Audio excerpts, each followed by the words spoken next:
Hello to everyone and welcome to this new episode of 5 Minutes. Today we talk about the hidden cost of health problems, how health issues lead to poor financial moves, with our guest, Professor Silvana Robone, Professor of Economics at the University of Eastern Piedmont of Italy. Silvana, welcome to 5 Minutes. It's a great pleasure to have you here. Silvana, as economist in your studies, you look at how health issues impact individuals' economic behavior, including financial choices. So my first question is, how do health problems affect people's financial decisions? Okay, so well, first of all, hello to everybody, and thank you for inviting me today. As regard to your question, I would like to say that risk preferences are often regarded as exogenous and fixed in economic models. However, more recently, these assumptions have been relaxed. For example, change to risk preferences have been observed due to unexpected shocks caused by natural disaster, conflicts, and violence. Among the potential shocks affecting risk preference, also severe health shocks, such as receiving a diagnosis of cancer, having a stroke, or a heart attack, have been considered. And most studies report that the health shock induce individuals to become more risk adverse and therefore to invest in less risky portfolios. And we also conducted a study with regard to these topics, and our study provide support to this evidence. And interestingly, in our study, we look at the financial decisions made jointly by couples, and we report that health shocks appear to have a negative effect on the level of riskiness of the portfolio of the households when the men in the couple experience the shock, but there is no effect when the women are hit by the shock. Thank you. So, why do people take fewer financial risks when they face health issues? Well, this is a good question. And I can say that several studies have shown that fear and stress, which could be caused by health shocks, can induce individuals to be less risk tolerant.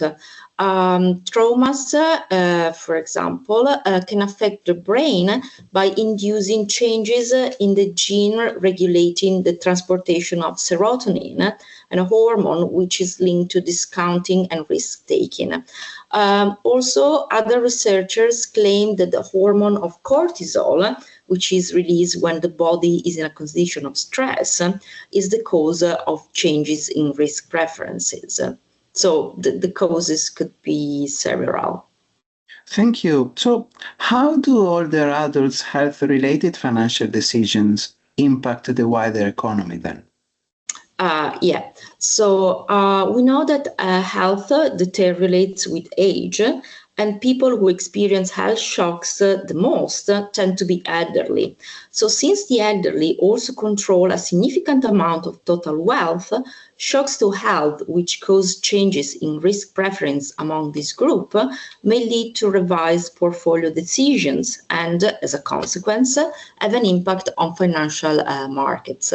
Moreover, changes in risk preference due to health shocks are also relevant in the light of reforms of pension systems, and these reforms that have occurred in the past few decades across many countries, such as Canada, the US, the UK. And it is expected that in this country, that the share of private pension wealth would become increasingly important, and households would have a more responsibility for financial decision with respect to their pensions. So pension income is expected to become more reliant on financial assets and decision about investments. So, should a health shock affect financial choices of the elderly, they might lead to changes in their pension income and economic well-being. Thank you. Very interesting. So, last questions. What can people do to protect their finances when a health issue makes them more risk averse? Well, I think that people themselves, they cannot do much, but maybe policymakers can try to design some intervention with regards to that.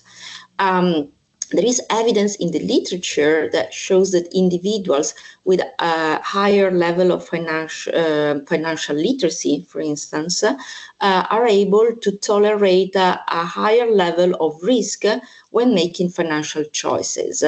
So policymakers could exploit that, and they could try to plan some nudging interventions by providing information about the basic rules of asset allocation to individuals who are hit by health shocks and are about to make their portfolio less risky.